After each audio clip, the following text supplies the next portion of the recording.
Au nom d'Allah, le miséricordieux, que la paix soit sur vous. Cette femme se fait passer pour une sainte, couverte par le voile, mais regardez ce qu'elle fait quand la nuit tombe. C'est ainsi que j'ai entendu la voix de ma belle-mère résonner dans la maison, forte et pleine d'indignation. Je n'ai pas tout de suite compris à qui elle parlait, mais quelque chose m'a fait quitter la pièce précipitamment. Il était midi et la colère me rongeait déjà.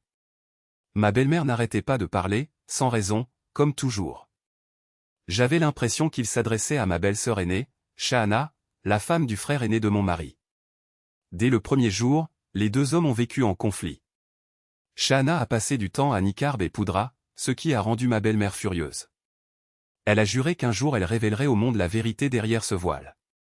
Je ne savais pas ce qu'était un mensonge ou la réalité. Cependant, lorsque j'ai quitté la pièce, les voix provenaient de la chambre de Shahana et les cris n'ont fait que devenir plus forts. Il se passait quelque chose de grave. En m'approchant, j'ai vu que la porte de la chambre de Shahana était ouverte, une chose rare, car elle la fermait toujours à clé la nuit. Ma belle-mère était déjà à l'intérieur, la saisissant par les cheveux et la traînant dehors. Il le jeta par terre comme un chiffon et ferma la porte derrière lui. « Votre amant est là-dedans » a-t-il crié. « Je vais montrer à tout le monde qui tu es vraiment. » Je ne pouvais pas y croire. Shahana, avec son mari à Dubaï depuis 2 ans, travaille dur pour subvenir aux besoins de la famille. Comment avait-elle pu trahir sa confiance de la sorte? Une femme qui devrait honorer la loyauté de son mari, qui s'est sacrifiée à l'étranger, ne mérite pas un tel manque de respect. J'étais dégoûté. Shahana, allongée sur le sol, regardait le sol comme une criminelle, d'épaisses larmes coulant sur son visage et se perdant dans la terre. Ma belle-mère, triomphante, leva la main en l'air et défia, ce sont des larmes de crocodile. Vas-y, ouvre la porte d'entrée, Sama. Que les voisins voient le spectacle qui se déroule aujourd'hui dans cette maison. En entendant cela, Shahana joignit les mains en signe de supplication. Pour l'amour de Dieu, maman, ne fais pas ça. Mon père s'est bâti une réputation toute sa vie et les voisins me respectent. Tout le monde me connaît comme une femme digne. Ne m'humilie pas comme ça. Si tu fais cela, personne ne me regardera plus avec respect. Ils n'enverront pas non plus leurs enfants apprendre le Coran de moi. Et si nous n'enseignons pas le Coran? Allons-nous mourir de faim, rétorqua ma belle-mère. Mon fils est à Dubaï et gagne bien. Et qu'enseignez-vous aux enfants? Aujourd'hui, tout le monde saura qui vous êtes vraiment. Shahana a insisté désespérément, croyez-moi, ce n'est pas ce qu'il paraît. Mais ma belle-mère était déjà prise d'une fureur aveugle. Il m'a encore ordonné d'ouvrir la porte. 3 ou 4 hommes du quartier sont entrés, sérieux. Ma belle-mère les a emmenés à la porte de ma chambre, d'où l'on pouvait voir la chambre de Shahana. Écoute, dit-il. Un homme est entré dans la maison pour rencontrer ma belle-fille.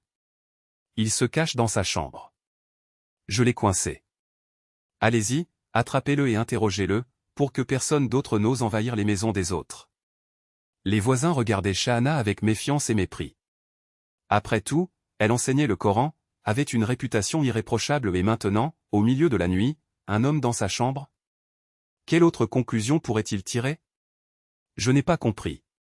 Comment Shahana, une femme mariée, a-t-elle pu faire une chose pareille? Il n'était pas possible que le désir l'aveugle à ce point. Les hommes ont tenté d'ouvrir la porte de la chambre, mais celle-ci était verrouillée de l'intérieur. Quelqu'un a suggéré d'y entrer par effraction, mais ma belle-mère a dit que l'homme avait dû déjà s'échapper par la fenêtre arrière.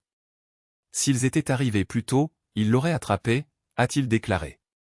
Maintenant, il s'est enfui dans la ruelle. Avec ces mots, l'honneur de Shahana fut réduit en poussière. Elle n'a rien dit pour sa défense, elle a juste pleuré silencieusement, les yeux écarquillés par le choc. Les voisins sont partis en crachant de dégoût. Ma belle-mère s'est alors tournée vers elle avec une nouvelle fureur, « Dis-moi, qu'est-ce qui lui a manqué? Qu'est-ce que mon fils ne lui a pas donné pour faire ça? Demain, je vais l'appeler et lui dire tout.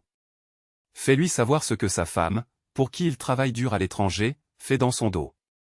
Fais-lui savoir quel genre de femme c'est, pour qui il fait fortune, elle ne mérite rien de tout ça. » Shahana, toujours en pleurs, n'a pas répondu. J'ai attendu qu'elle s'excuse, mais elle est restée là, humiliée. Lorsqu'il s'est finalement levé, il est allé au salon où nous étions réunis, les mains jointes, il a supplié, « Maman, s'il te plaît, ne le dis pas à mon mari.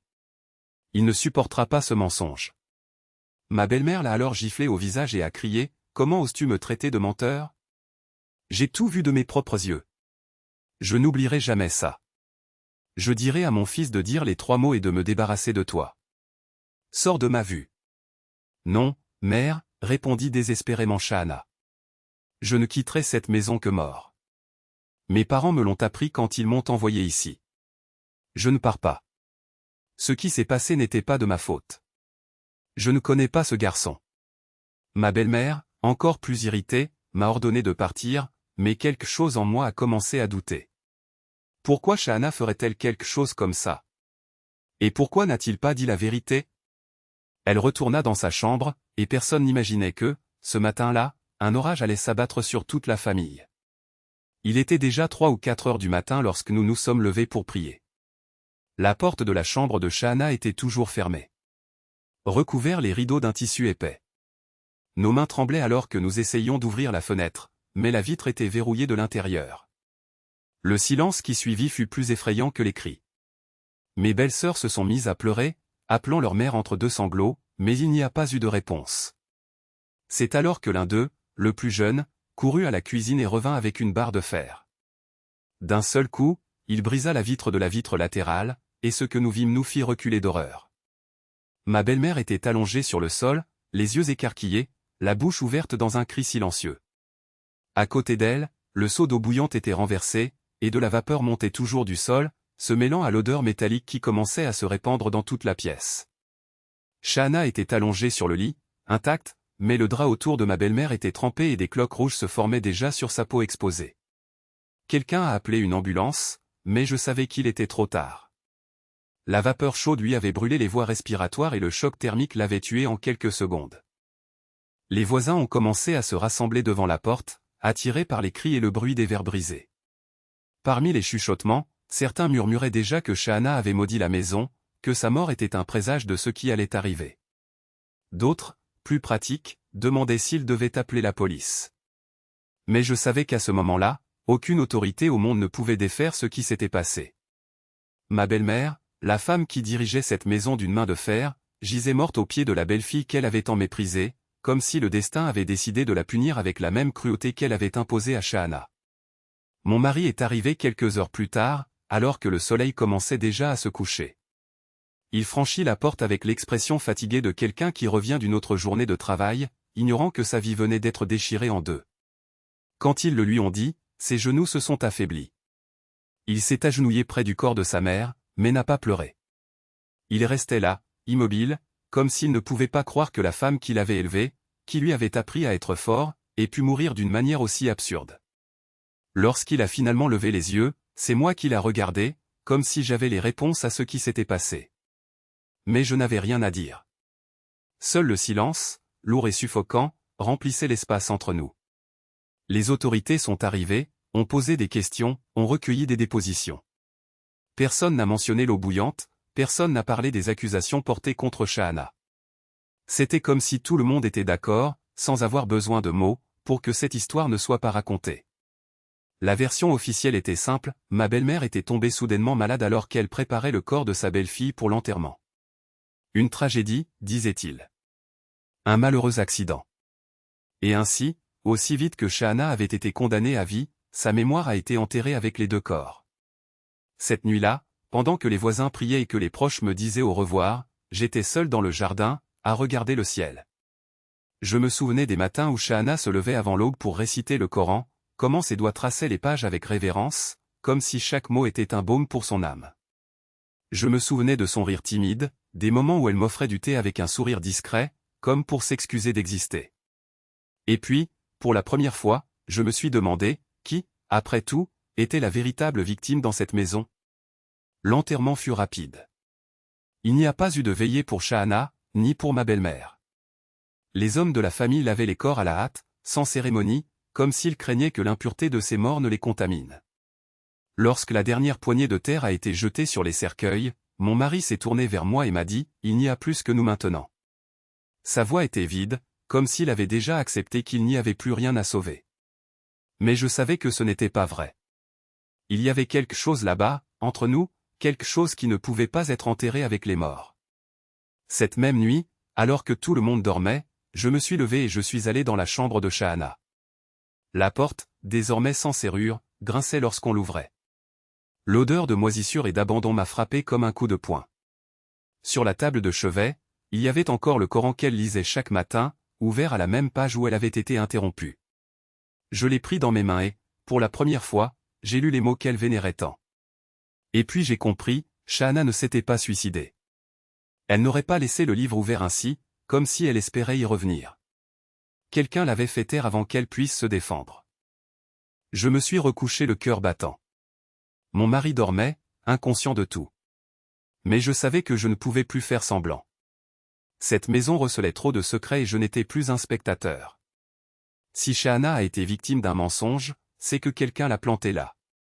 Et si ma belle-mère était morte en essayant d'effacer les preuves, alors le danger était toujours présent. Le lendemain matin, pendant que les autres dormaient encore, je me suis habillé tranquillement et je suis parti. Je devais retrouver le garçon que Shahana avait connu, celui qui avait été utilisé pour la détruire. J'avais besoin de connaître la vérité, même si cela me coûtait tout. Car après tout, qu'est-ce qu'une vie sans vérité? Juste un autre corps enterré en silence. J'ai bien fermé les fenêtres, mais l'air était déjà lourd, rempli de quelque chose qui n'était pas seulement la chaleur estivale. La porte de la chambre de Barbie était cassée, des voisins l'avaient enfoncée la nuit précédente, et maintenant une autre porte allait subir le même sort. Nous appelions les mêmes hommes, les mêmes bras forts qui maniaient l'outil de fer avec une froide efficacité. Mes belles-sœurs se pressaient dehors, le visage tendu, la voix basse, comme si elles craignaient de réveiller les morts. Personne n'entre, disaient-ils, et ils se tenaient comme des sentinelles, leur corps bloquant le passage. Barbie ne sera pas exposée comme ça. Mais qui avait-il à cacher? Le silence qui suivit fut plus éloquent que n'importe quel cri. Pendant un bref instant, j'entendis seulement le son sourd des pleurs de la plus jeune, un cri qui semblait venir du plus profond d'une culpabilité qu'elle ne parvenait toujours pas à nommer. Ma belle-sœur aînée m'a appelé d'une voix tremblante, apportez de l'eau froide. Je suis allé à la cuisine, j'ai rempli un verre, mais quand j'ai voulu entrer, ils m'ont repoussé avec une fermeté qui ne supportait aucune discussion. Ce n'est pas à toi de voir. Peu de temps après, l'ambulance est arrivée. Je ne savais pas pourquoi, mais le véhicule blanc garé devant notre maison semblait être un présage. Lorsqu'il partit, le silence qui tomba fut encore plus dense, comme si la maison elle-même avait retenu son souffle. Puis les femmes se mirent en mouvement, vêtements noirs, foulards couvrant leurs cheveux, murmures qui se transformèrent en prières. Les funérailles de Shahana Barbie se préparaient. Tous les hommes de la famille sont sortis pour la prière funéraire, ne laissant derrière eux que les femmes, qui parlaient désormais à voix basse, pleines de peur et de spéculation. Certains disaient que la malédiction de Shahana s'était accomplie et qu'accuser une femme comme elle était un péché impardonnable.